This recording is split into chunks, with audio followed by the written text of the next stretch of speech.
Can you imagine walking into your childhood home only to find your daughter being treated like a servant while her cousins laugh at her pain?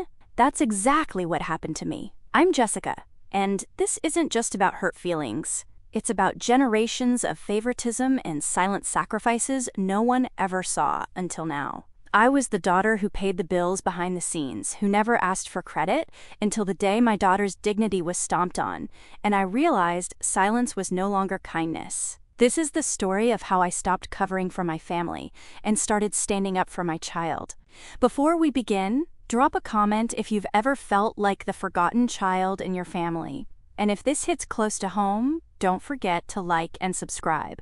Now, let me take you back to the day everything changed. I always told myself I was the strong one, the fixer, the bridge between peace and pride in our family. But nothing prepares you for the moment your child becomes the target of the same subtle cruelty you endured your whole life.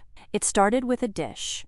I'd driven 4 hours straight to bring Olivia to my parents' house for the weekend. They live in upstate New York, my childhood home, a pale yellow colonial where the walls still held echoes of who got picked first and who was always last. I wanted to believe my parents had changed. I wanted Olivia to know her grandparents, even if the visits always left me a little breathless with memory. That afternoon, I carried the bags in from the car, expecting the usual hellos and lukewarm hugs.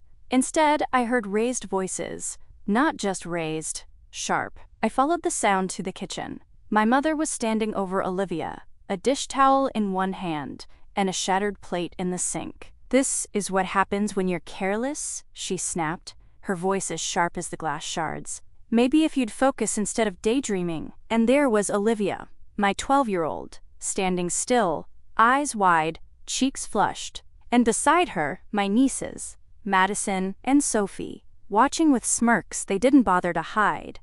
"She probably broke it on purpose," Madison giggled. She was 15, tall, smug, and always knew how to twist a moment like a dagger. Sophie chimed in, "At least now she's finally doing something helpful." It was like I was 12 again, invisible and shamed for not being good enough. But this wasn't me at the sink anymore. This was my daughter. "I asked her to rinse the dishes," my mother said when she noticed me. "She broke your grandmother's plate. No apology. No remorse." Olivia's lip trembled, but she said nothing. That silence shattered me more than the plate ever could. "She's a guest," I said, my voice low but fierce. "And she's 12. If you have an issue, you bring it to me." My mother blinked, then scoffed. "Well, maybe, if she had better manners." I didn't wait.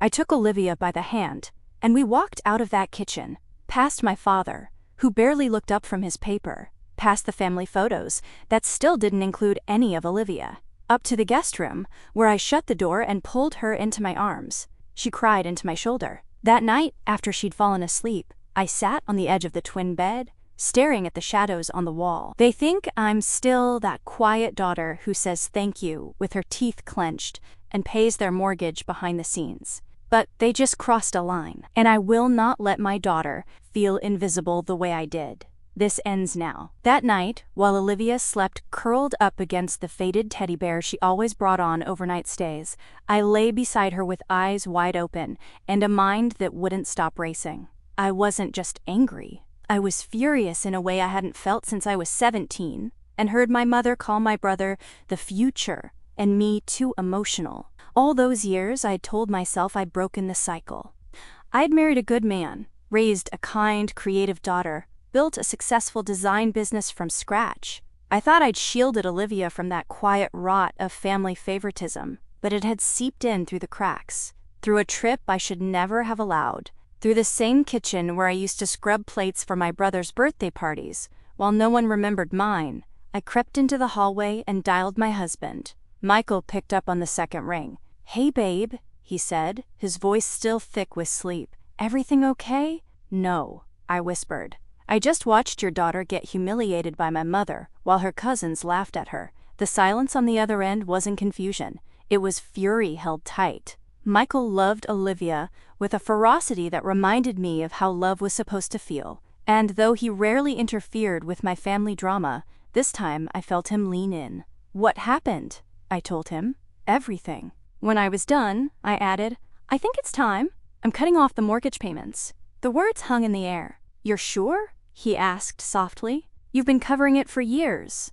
"Exactly," I snapped, my voice sharper than I intended.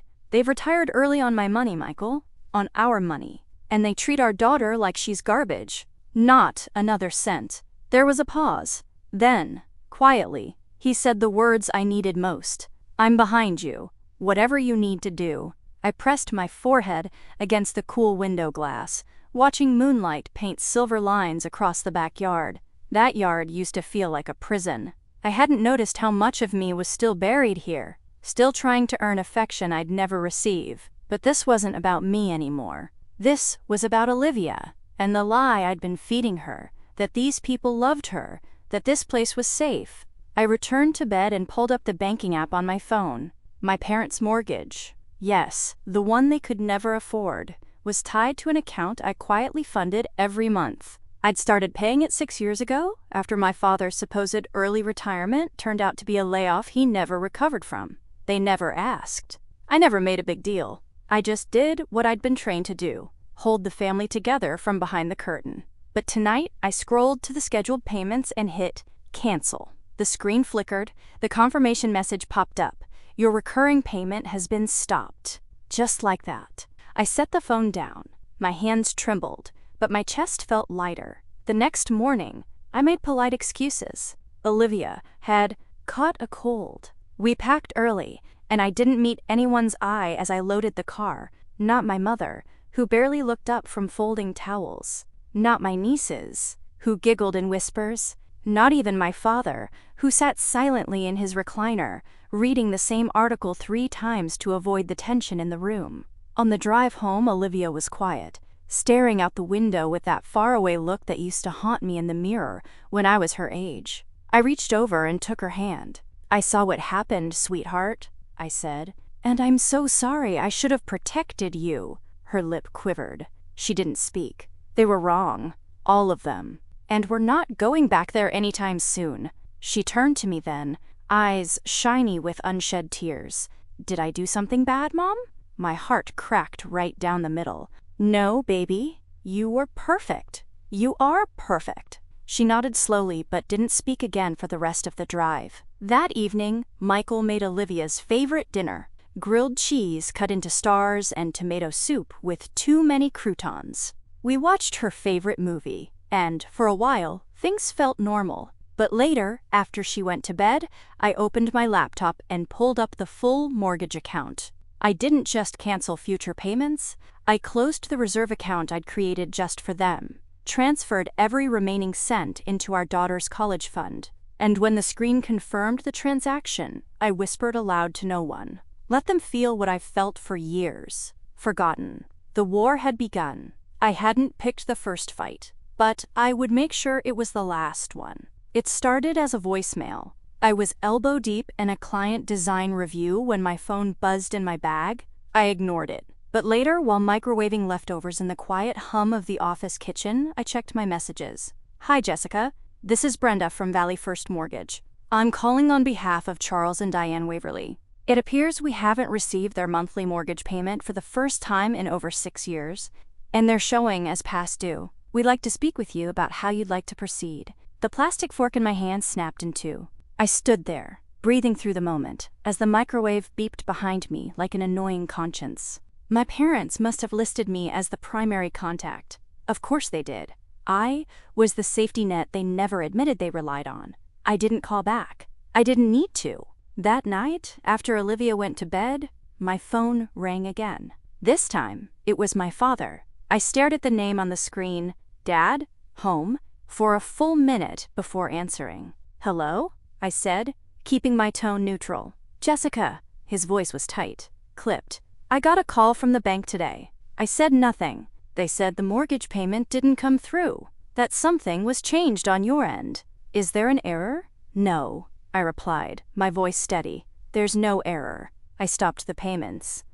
A heavy silence fell across the line, like he hadn't expected me to say it so plainly. I don't understand," he stammered. "Did something happen? Are you in trouble?"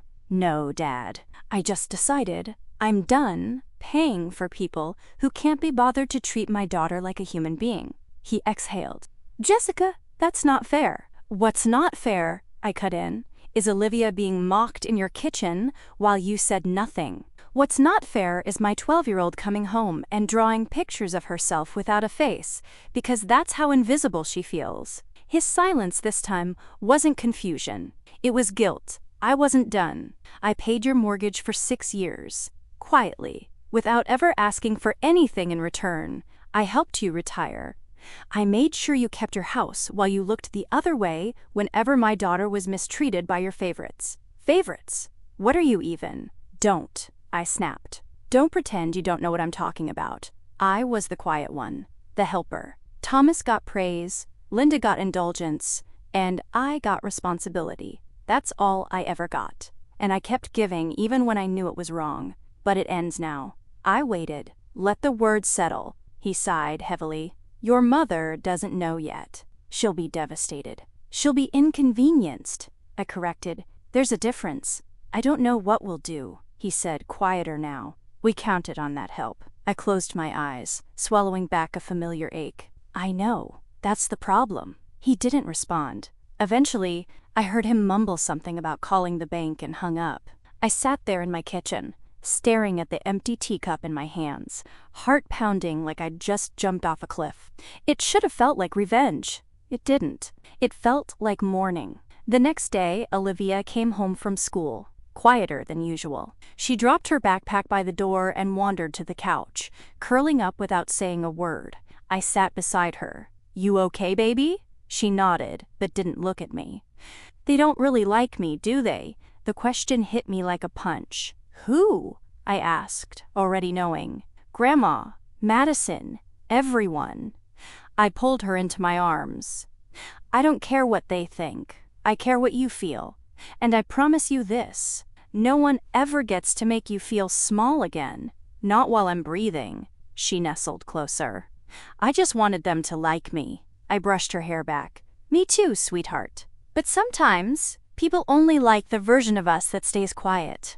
I don't want to be quiet, she whispered. Good, I said, because your voice matters, and I'm going to make sure the whole world hears it. That night, I lay awake, replaying the words I'd said to my father. The shift was irreversible now. The support was gone. The mask was off. I didn't just cancel their payment. I canceled their narrative. The quiet daughter was gone. They just didn't know it yet. A week passed. The mortgage silence turned into avoidance. My parents hadn't called since that night. No apology, no acknowledgement, just absence, but their silence didn't hurt me. Not like what I found in Olivia's backpack. It was a Tuesday afternoon. I got home from work earlier than usual and noticed her bag slumped awkwardly in the hallway, half unzipped. Her sketchbook, the one with the pink tape on the spine, was poking out. I wouldn't normally invade her privacy, but something felt off. So I sat at the kitchen table and opened it. The drawing stopped my breath cold. It was a girl sitting at a dinner table. Her hair was familiar, dark waves tied into the same lopsided ponytail Olivia always wore. Her plate was empty. Her face wasn't there, just a hollow oval, as if she'd been erased from the scene entirely. Around her were stick figures, laughing, pointing, one holding a phone, one shouting in bold letters written in childlike scrawl. Useless. In the corner, Olivia had written 2 words, invisible trash. I sat there, shaking, not crying, not yet. The tears would come later, but in that moment, all I felt was fire. I'd let her stay too long in that house. I'd ignored the red flags for the sake of peace, for the illusion of family. I thought my strength could protect her, but it hadn't. And now, she was drawing herself out of the world. I gently returned the sketchbook to her bag and walked upstairs to her room. She was sitting cross-legged on the floor, headphones on, coloring something with a quiet intensity that made her look much older than 12. I sat beside her. She didn't look up. Liv, I said gently, can I ask you something?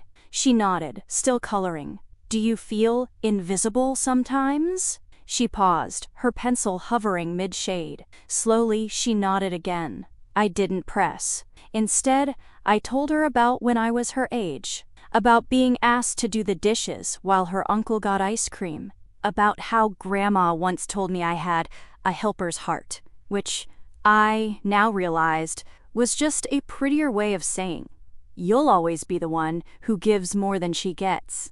"I used to think," I whispered, "that if I just worked harder, they'd finally see me." Olivia looked up then. Her eyes were wide, watery. "Did they?" "No," I said, "but someone else did. Your dad, my friends, the people I chose. And now, you." She gave a small nod, then whispered, "I drew that after the trip."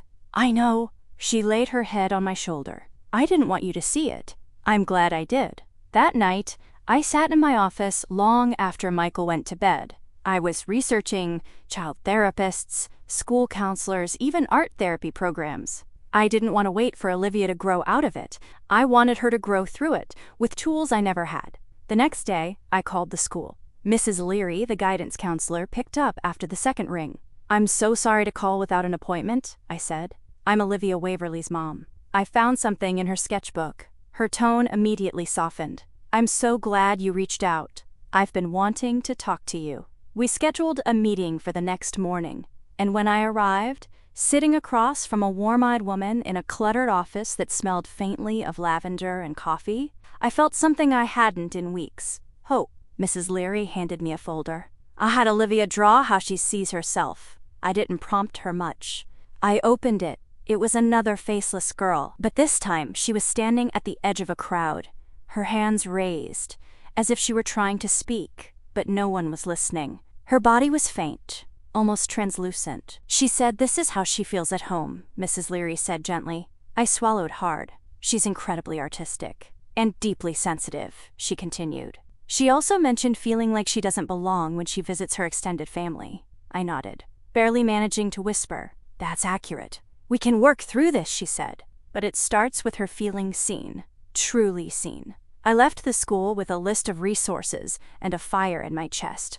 No more tolerance, no more appeasement. This wasn't about family harmony. It was about saving my daughter. The message came on a Thursday night, tucked between two spam texts about limited-time carpet cleanings and a missed call from a florist I never meant to dial. It simply read, "I heard what you did. I'm proud of you, Thomas." My breath caught. I hadn't heard from my brother in almost 3 years. Thomas, the golden boy, the quiet achiever, the son who'd been praised for doing the bare minimum while I was berated for doing too much. We hadn't fought, not exactly. We'd just stopped talking. A slow erosion of sibling closeness until we were strangers orbiting the same sun.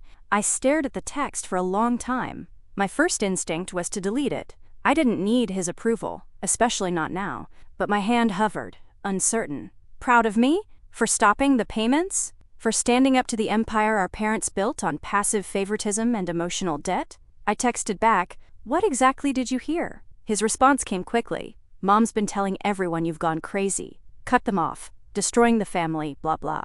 I didn't believe her. I saw the bank letters when I visited. Thought maybe you finally snapped. Then Linda showed me Olivia's drawing. I couldn't stop thinking about it. My heart thumped hard. Linda must have taken a photo. Maybe she found it during one of her ever-curious visits to Mom's house. I could already picture her, clucking about Jessica's emotional parenting while holding that paper like it was evidence in a crime. But instead of outrage, Thomas saw truth. I replied, "She's been drawing herself as invisible trash, because that's how they treat her, like they treated me." There was a long pause. Then, "I know, I felt it too, Jess. Just not brave enough to do what you did." I sat down on the edge of the bed, my chest tight with a confusing mix of anger and something softer, grief, maybe? The kind that only comes from someone admitting what you've always known, but never said aloud. I typed slowly, "Why didn't you ever say anything?" His reply came minutes later. "Because I thought I was lucky.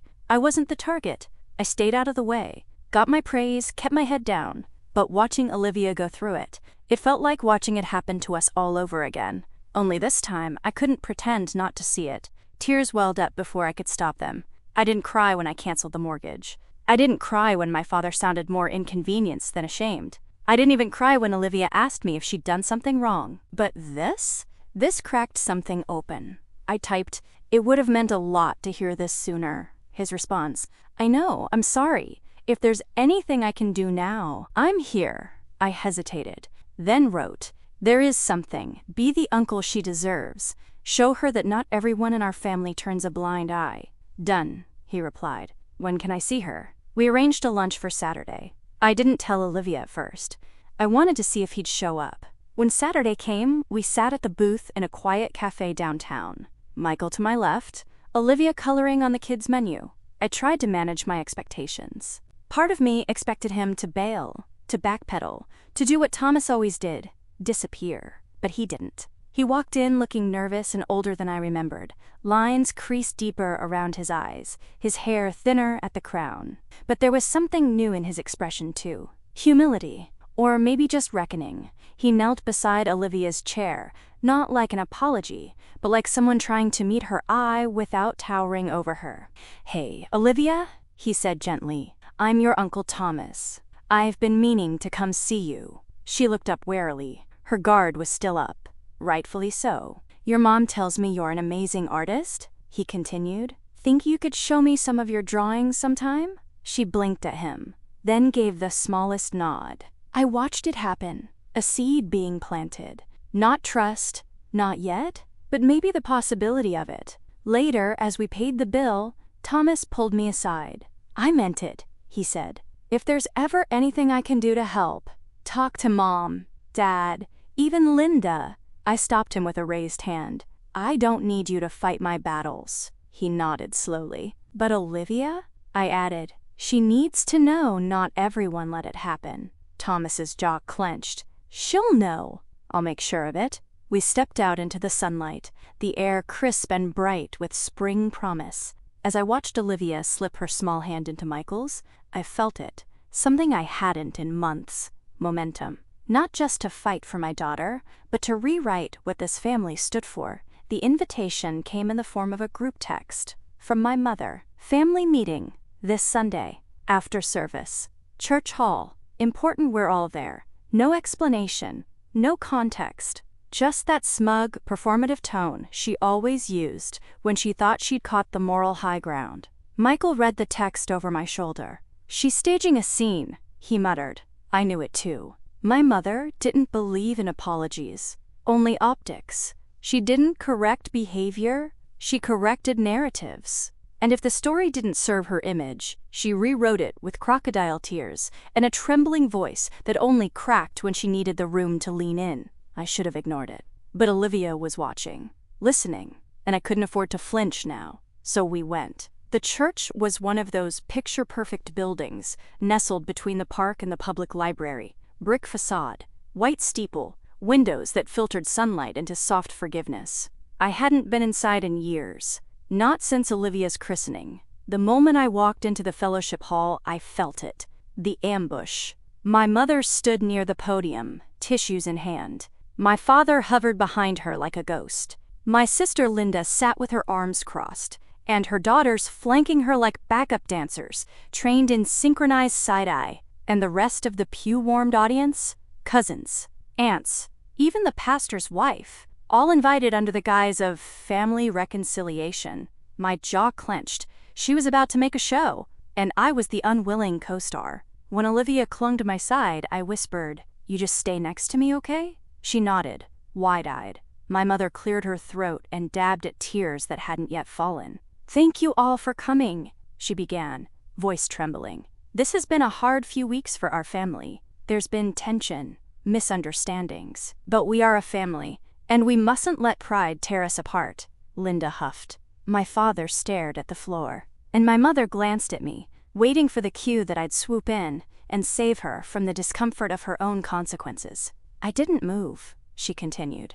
Our Jessica has been going through something, and while we want to respect her space, we also feel concerned. For her. For Olivia, for the choices being made. My ears buzzed. She turned to the crowd, her voice growing louder. Jessica stopped helping with our finances. Without warning, out of spite. She's been distant, cold. She even said horrible things about our family dynamic. We've tried to be understanding. A murmur rippled through the room. Someone shook their head. Someone else whispered, That poor woman. I stepped forward, Michael reached for my hand, but I let it go. Enough, I said calmly. You want the truth? Let's give them the whole story. The room fell silent. I pulled a folder from my bag, not thick, just enough, copies of my payment records.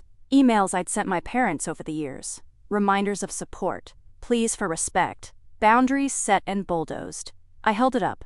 I've paid their mortgage for 6 years, without ever being asked, without ever asking for thanks. I handed it to the pastor's wife, who instinctively took it like communion. And while I was doing that, my daughter, my child, was being insulted in the kitchen I paid to keep. A few gasps. Linda scoffed. My mother's eyes flashed, but I saw the fear behind the fury. You called this an intervention? I smiled faintly. Then let's intervene. Let's talk about what it does to a child to be mocked by her own cousins. What it does to a mother to watch the cycle repeat. I turned to Olivia, then back to the room. You all know me as the responsible one, the together one. But that's the trap, isn't it? The more we give, the less we're allowed to break. Well, I broke. And I'm not sorry. Then I stepped back, not out of shame, but out of choice. Let them sit with the truth. Let them taste the silence they always forced me to swallow. And for the first time in years, I didn't feel like the quiet daughter. I felt like the storm.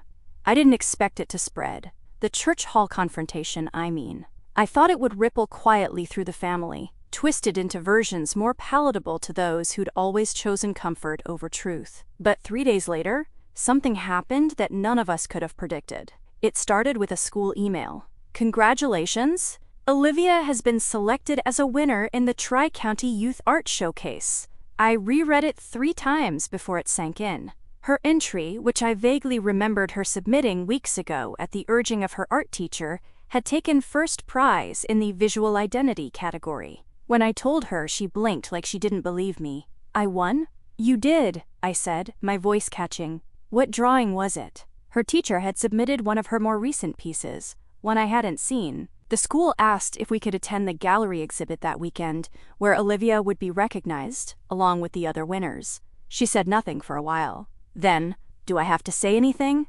Only if you want to. She nodded slowly. Okay. The event was held in a sunlit community art center, nestled in a converted firehouse.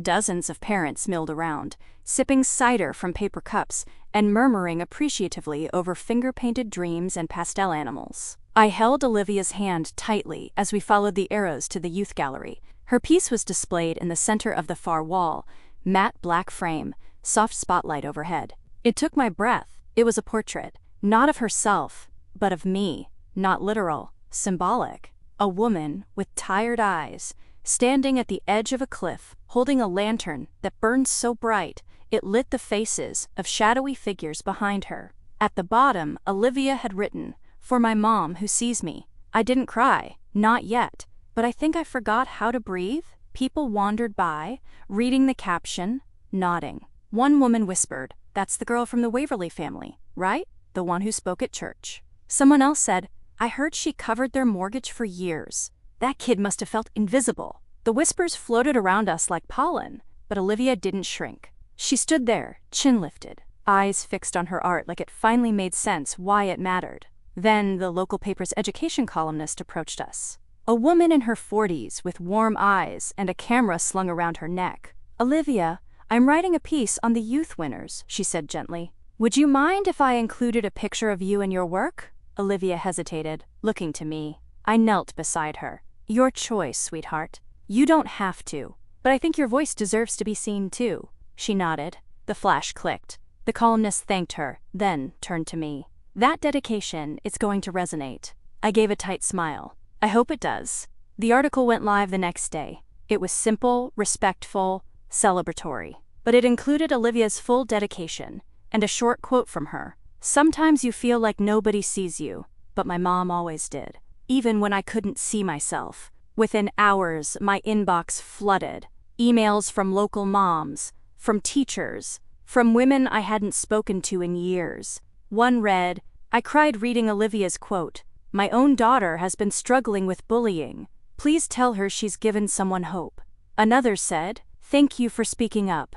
Your daughter's art says what so many of us wish we could." By evening, the school had shared the article on its social media page, and the post exploded with comments. People tagged others, shared stories of favoritism, neglect, and standing up. And there was Olivia, right in the center of it all, a 12-year-old girl who had been taught to shrink, now quietly, powerfully expanding.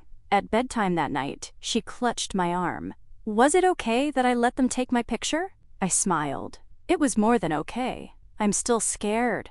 Me too, I whispered. But I think we're getting brave anyway. And that night, for the first time in months, she slept soundly. Her window cracked open, the cool air brushing through, and her sketchbook closed beside her. But her story? Wide open. The article was still trending locally when the knock came. I was chopping onions for dinner, something mundane, grounding, when Olivia peeked out the window and whispered, "Mom, there's a man in a suit on the porch." I wiped my hands, bracing for anything, but not this. "Jessica Waverly?" the man asked, eyes scanning a clipboard. "Yes?" He handed me a thick envelope. "You've been served." My stomach dropped. Inside were legal documents stamped with my sister Linda's name and the words, "defamation and emotional damages." I read it 3 times before it made any sense. Linda was suing me, claiming my church speech and the subsequent article, which didn't even name her, had caused her reputational harm, psychological distress, and career interference. Career? She sold skincare from her living room and called herself a brand ambassador. I couldn't believe it. Michael's jaw tightened as he read over my shoulder. "She wants $50,000? He said, incredulous. Olivia peeked around the corner. "Is that bad?" I folded the papers. "It's ridiculous. And no, baby, we're not paying anything." The next morning, the fallout began. Linda had taken her fury to Facebook, of course.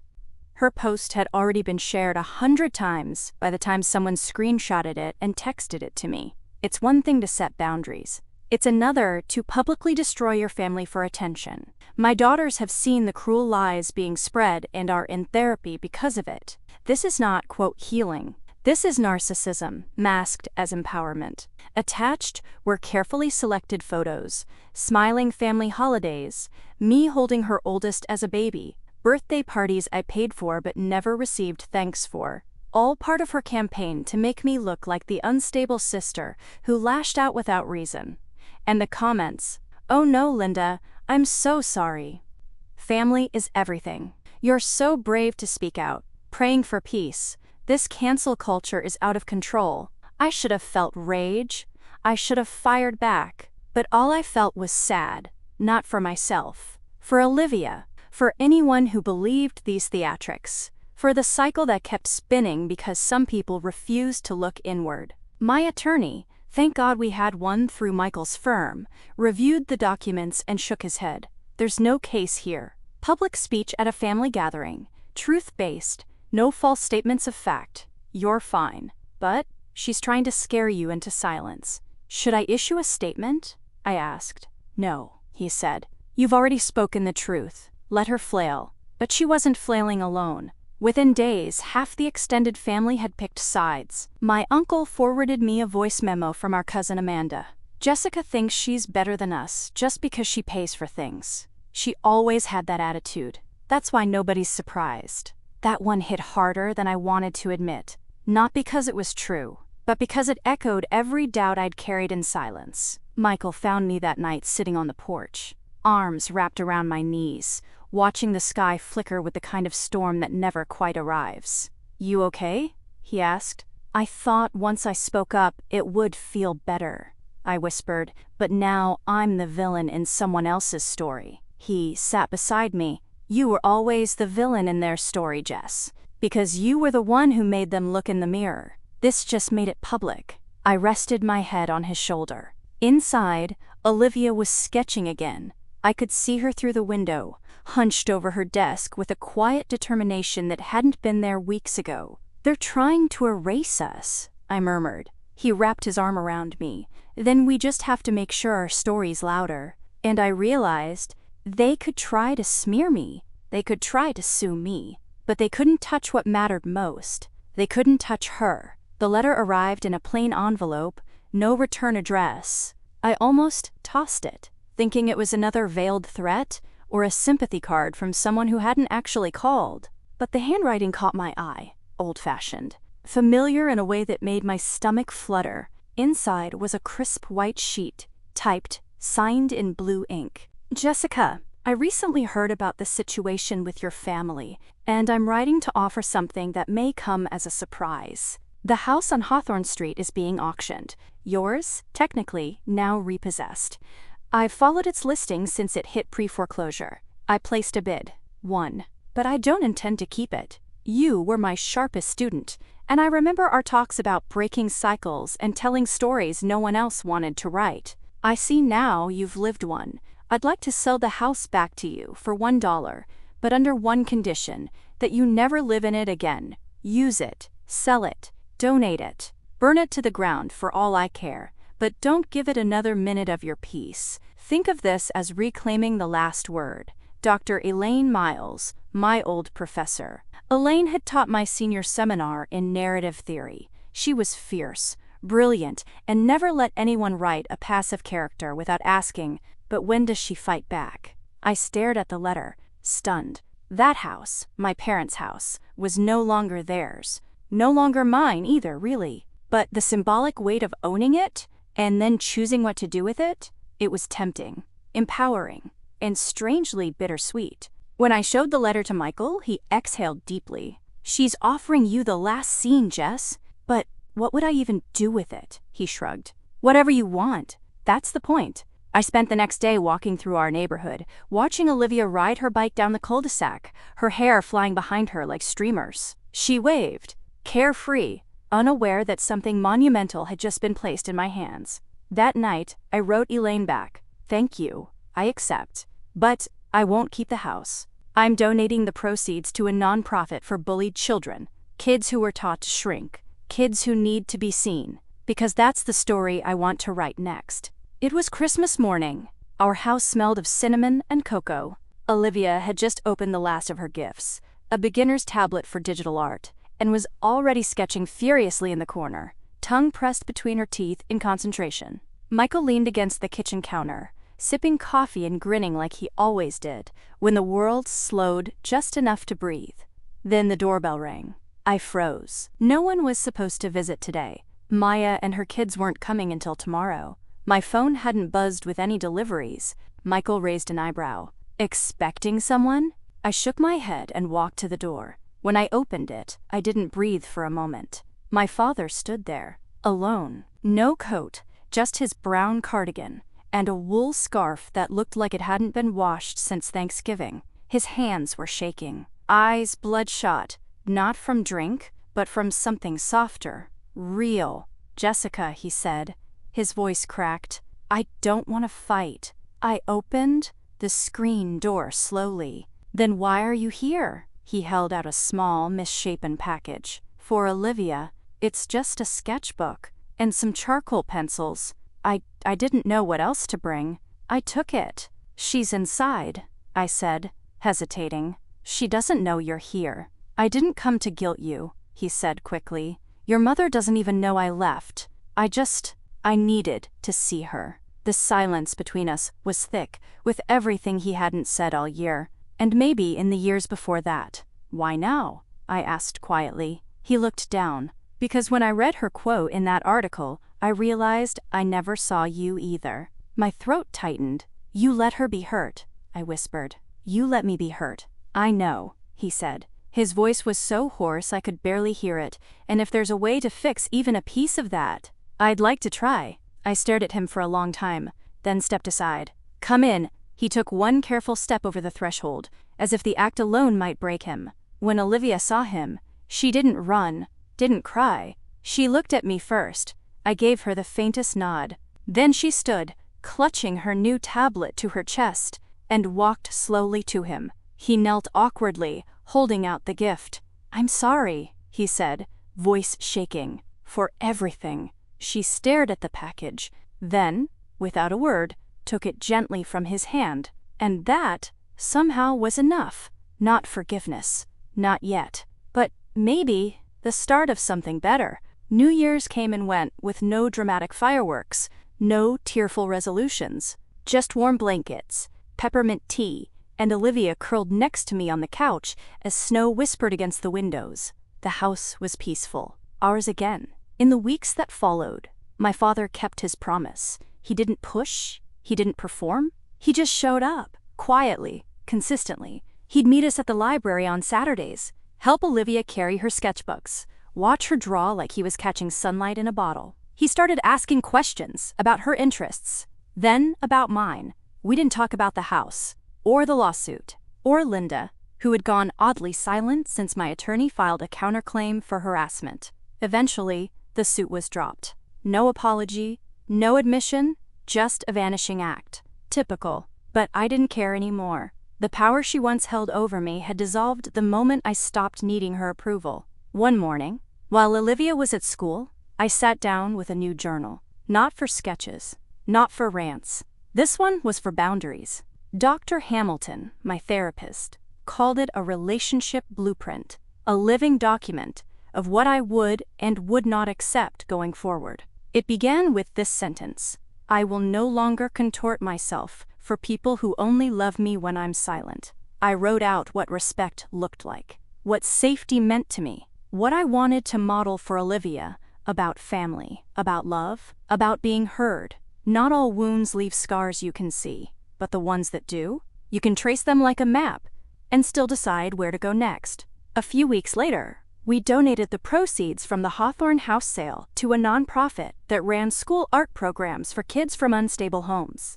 I asked Olivia if she wanted to come with me when I delivered the check. She said yes. She wore the ribbon from her art prize on her jacket, like armor. The woman who accepted the donation asked her if she wanted to say anything. Olivia looked at me. I smiled. She turned to the small crowd. I just think, she said softly, that kids draw better when people listen to them. Everyone clapped. And me? I broke wide open with pride. That night, as we drove home, Olivia whispered, "Do you think Grandma will ever change?" I didn't answer right away. Then I said, "Maybe, maybe not. But we did, and that's what matters." She nodded. I like our kind of family better anyway. I reached over and squeezed her hand. We were no longer the forgotten ones. We were the ones who remembered ourselves, each other, and the truth that healed more than silence ever could. Thank you for joining Jessica's journey. If her story moved you, please share your thoughts in the comments. Have you ever had to rebuild your family from the ground up? What did that look like for you? And if this gave you even a flicker of hope, like, subscribe, and never forget, your voice matters, always.